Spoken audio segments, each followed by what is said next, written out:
the state of our health, something we strive to improve and maintain, but sometimes inadvertently destroy.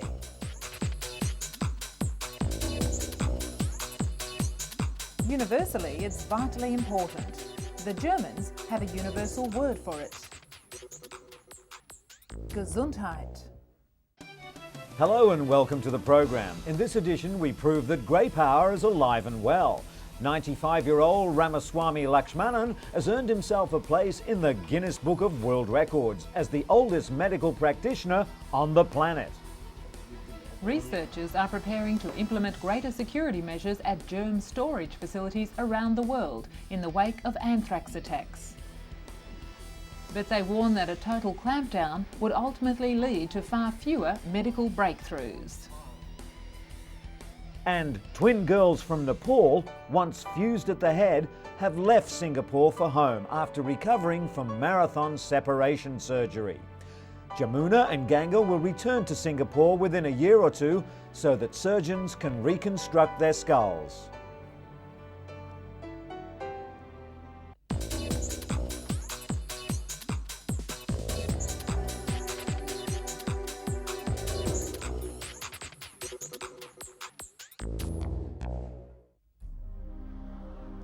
But our first story today deals with a 5-year, multi-million-dollar court battle. Bar Laboratories has started shipping boxes of fluoxetine, the generic version of the blockbuster antidepressant Prozac, taken by 2 million Americans every day. Bar Labs has 6 months to sell the 20-milligram generic capsules of fluoxetine exclusively, 25 to 40% cheaper than Prozac. The famous green and yellow pill generated $2.6 billion in sales in 2001 for Eli Lilly. Prozac is the biggest selling drug yet to lose its patent protection after an Indiana judge recently ruled in Bar Lab's favor. According to Dr. Stuart Schweitzer, professor of health economics at UCLA, there's little difference between Prozac and the generic copy. A Lilly spokesman said that the drug maker has been planning for years to lose its patent and is not likely to cut the price of Prozac. Lilly will try to make up lost profits with 2 new versions of Prozac set for release, including one that's taken weekly. Lilly plans to appeal the patent dispute to the US Supreme Court, but believe the High Court is unlikely to hear the case. Bar Laboratories, meanwhile, is quickly on its way to becoming the generic giant killers. A patient can spend thousands of dollars a year for the medication Prilosec, also known as Losec, which treats ulcers and acid reflux. But now, millions of patients are getting burned by Prilosec's maker, AstraZeneca. The company has filed lawsuits which delay the patent expiration on their multi-billion-dollar medication. When the patent expires, another company will be able to bring a cheaper, generic version of the drug onto the market. That, advocates say, would save the typical Prilosec user about $500 a year. Competition for patient and insurance company money is growing fierce. When Eli Lilly's patent on Prozac expired, the company lost 80% of its sales in a month to generic versions. Udrix Corporation is first in line to put a generic competitor for Prilosec on the market, and is expected to earn millions in its first 6 months. While Prilosec is expected to be the biggest drug patent expiration in history, more will come. Over the next 5 years, patents on almost $40 billion annual worth of drugs are due to expire. Sore throats account for as many as 10 million doctor's visits each year. According to a new study in the Journal of the American Medical Association, antibiotics, the most popular treatment prescribed for sore throats, is not necessarily the best one. According to the author of the study, Dr. Jeffrey Linder, most sore throats and colds are caused by viral infections which are impervious to antibiotics. Antibiotics are most effective at treating bacterial infections such as strep throat. Linders attributes the overprescription to expediency. Doctors not having enough time to perform bacterial tests or patients expecting a quick fix. Overprescription of antibiotics has allowed a new class of a drug-resistant bacteria to develop, which may be difficult to destroy and could lead to extended illness. Though it's yet to become a widespread health concern, emergency room doctors have already reported seeing an increase in drug-resistant pneumonia. In other drug news, Vioxx, one of the top-selling prescription painkillers, may increase a person's risk of having a heart attack, according to a study published in the latest issue of the Journal of the American Medical Association. The research looked at the rate of cardiovascular incidents such as heart attack, sudden death and stroke in 2 clinical trials and found that among people with rheumatoid arthritis, Vioxx may increase cardiovascular events twofold. Merck & Co., the makers of Vioxx, dispute the analysis. They conducted their own studies of Vioxx among 28,000 patients, in which some were given Vioxx and others were given a sugar pill. The drug, which is advertised as providing 24-hour relief to osteoarthritis sufferers, is widely used internationally and is currently being tested to see if it can prevent Alzheimer's disease in people with dementia. And the drug that's taken the world by storm. Young people everywhere have been swept off their feet by ecstasy. Once considered a harmless drug only taken by teens dancing the night away at raves and nightclubs, researchers now say they're sure ecstasy can cause brain damage and long-term memory loss.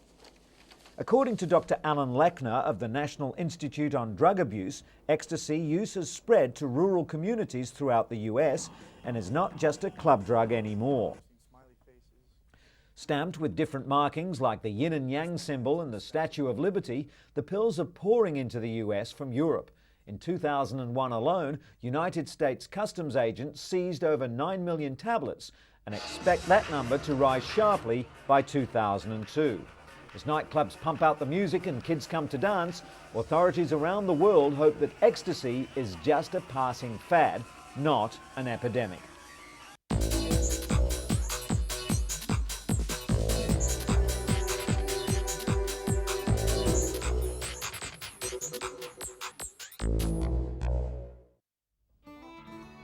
"91-year-old Ruth has trouble walking, hearing and seeing. But with the help of 81-year-old Stella de Jauregui, the frail senior is able to get around safely. Stella is a volunteer for the Senior Companion Program in San Francisco. And like Stella, Fanny Putman volunteers her time to help others too. She heard about the foster grandparent program from a friend. Senior volunteers are obligated to work 20 hours per week, but they earn a tax-free stipend of $2.50 an hour. Inez, who's housebound, receives visits twice a week from Dorothy. While Dorothy does some practical things for Inez, mostly they provide one another with friendship. For these aging volunteers, work helps keep them feeling young, active and healthy. But when it comes to working well into the twilight years, one old boy takes the cake. He's 95-year-old Ramaswamy Lakshmanan, and his ability to carry on with his medical profession for the last 11 decades has earned him a place in the Guinness Book of World Records. Recognized by the Guinness Society recently, Lakshmanan is the oldest medical practitioner in the world today. Madras Medical College was his alma mater, and since his appointment in 1930 as head of pathology in the government hospital at Vellore, Lakshmanan has never stopped practicing. In many instances, he's even seen 4 or 5 generations of the same families, after delivering many of them to begin with. Dr. Lakshmanan's consultancy fee can at best be described as meagre, 2 cents for an adult patient and just 1 cent for children.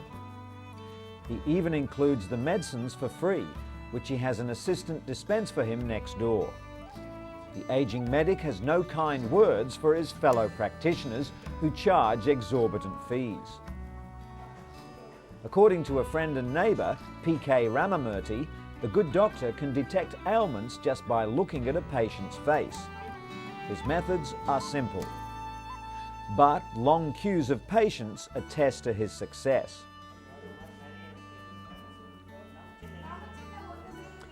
On average, he sees 60 people each day.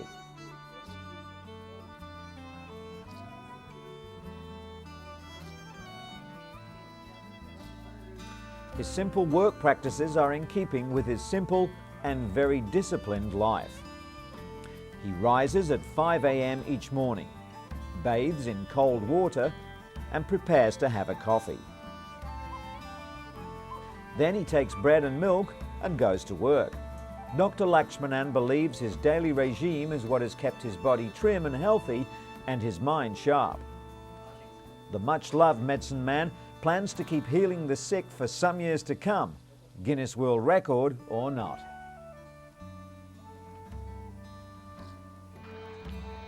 Your skin sags a little, your memory isn't what it was, and your body seems to have a mind of its own. Are these really the golden years? Absolutely. With a renewed focus on fitness, millions of elderly are determined to fight the effects of aging.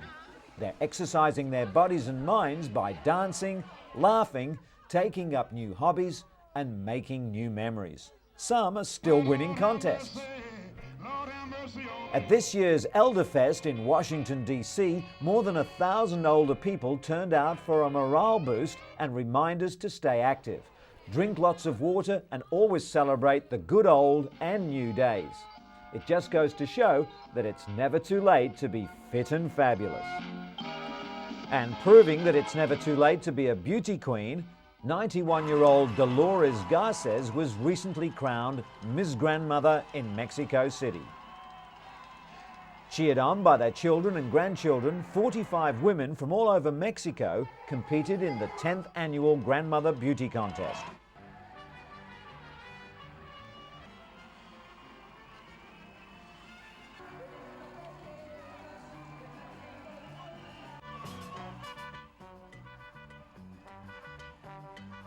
While there was no bathing suit competition, contestants strutted their stuff in glamorous evening gowns and traditional Mexican dresses. Contestants were even quizzed on current events. Pageant organisers have received positive feedback from senior citizens who love the show. In addition to the crown, Garces will receive various beauty products and trips to popular Mexican tourist towns.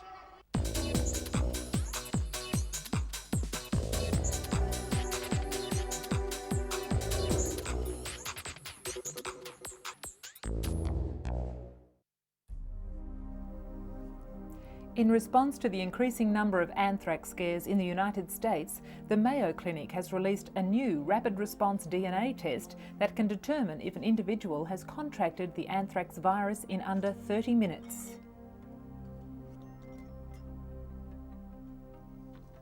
Until now, tests have taken several days to identify the presence of anthrax. The test takes about 1 minute to prepare, and the Mayo Clinic claims results are accurate, even if there is a low level of bacteria present.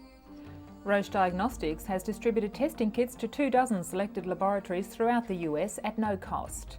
The test has not yet been approved by the US Food and Drug Administration, and it is not clear when or even if it will be in the near future. Another response to America's anthrax scare is a $25 home test kit.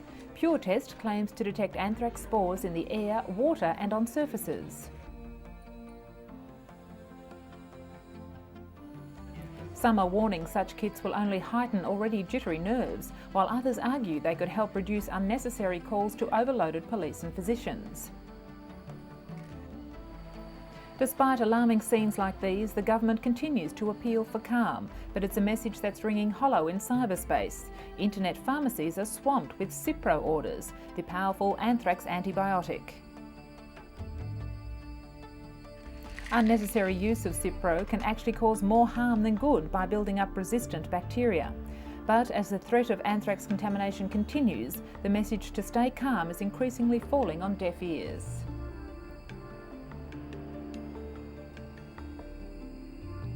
As more people are being treated with the now famous antibiotic, stockpiling and misuse of the drug is becoming a major concern.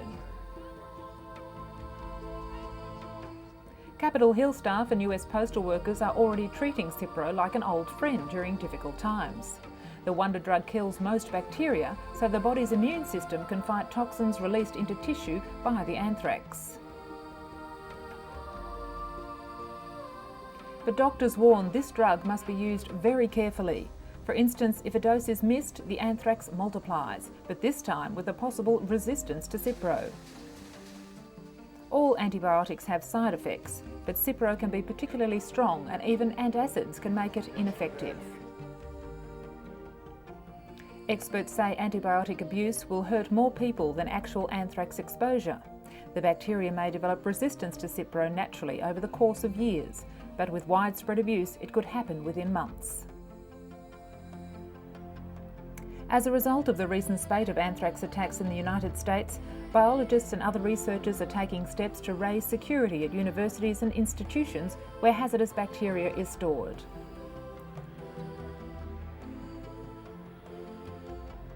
They, more than most, would understand the dangers the viruses pose. But at the same time, they believe that a complete clampdown on access to collections of germs would ultimately result in far fewer scientific and medical breakthroughs. Many universities instituted several immediate measures, such as obscuring information on data they possess on dangerous organisms, especially since discovering that the anthrax virus was most likely stolen from a research laboratory or institute. Meanwhile, the United States remains on a heightened state of alert, aware that the nation may be subjected to reprisal attacks following the relentless waves of airstrikes the military has rained down on Afghanistan. So far, at least 15 people have tested positive for anthrax and several have died. Thousands more have been treated preventatively with Cipro in an effort to stem possible development of the disease. The search for better alternatives to Cipro are underway as well, with some researchers claiming they've done away with common side effects such as nausea, diarrhoea and rashes.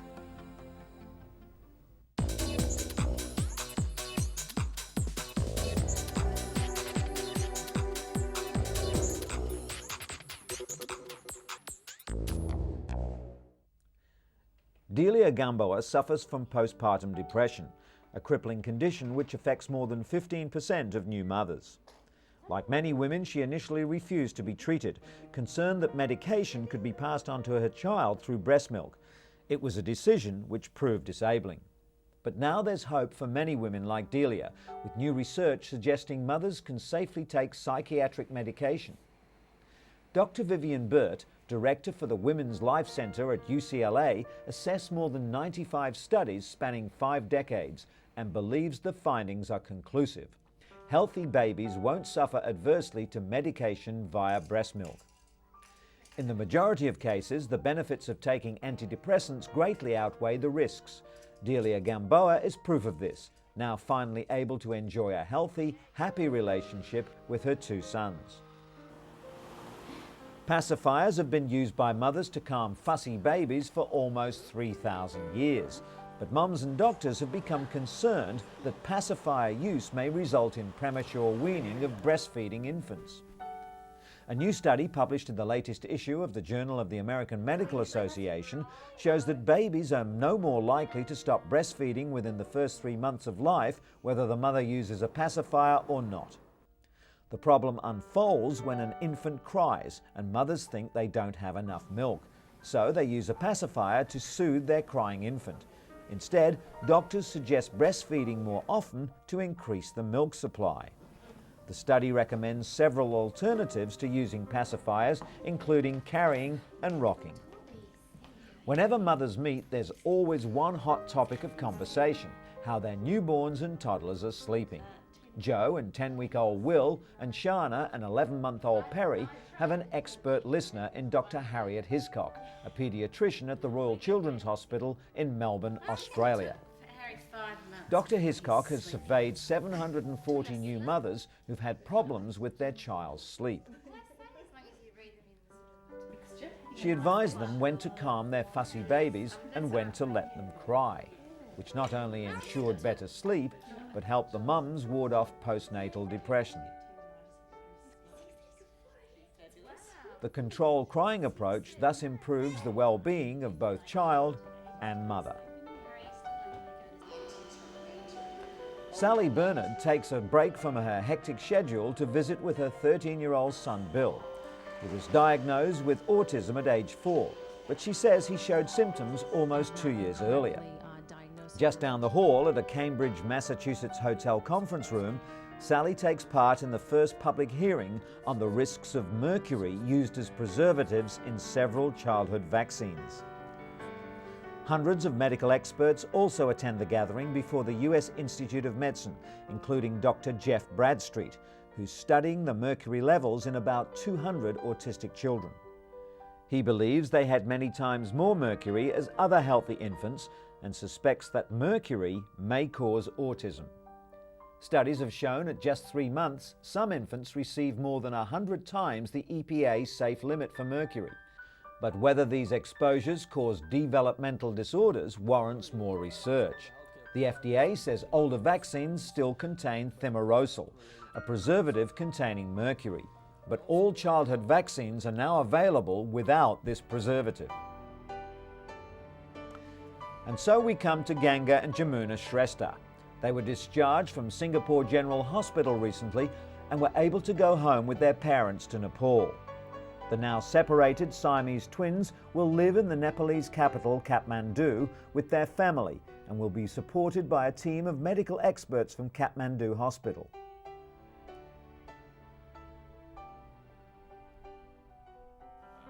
The surgeon who conducted the 100-hour operation to separate the twins told a news conference that the girls were ready to go home to rest, grow and develop. Professor Ho Yun explained that the 18-month-old girls had already been through quite an ordeal, such as major operations every other day for about 3 to 4 months. Naturally, their parents, Father Bushra and Mother Sandhya, were delighted to be going home with the whole family, but they'll return to Singapore next year for skull reconstruction surgery. The babies, who were kept on ventilators in a drug-induced sleep for days after the surgery, have not suffered any major strokes, brain swelling or brain infections. Doctors said Jamuna, the stronger of the two, now tries to roll over and is learning to sit. Though slightly heavier at 8.2 kilograms, Ganga has yet to catch up with her sister's development. The costly operation, which utilised 3D computer imaging of the girls' skulls, was paid for by a pool of public donations that poured in to cover all costs, while doctors offered their services for free.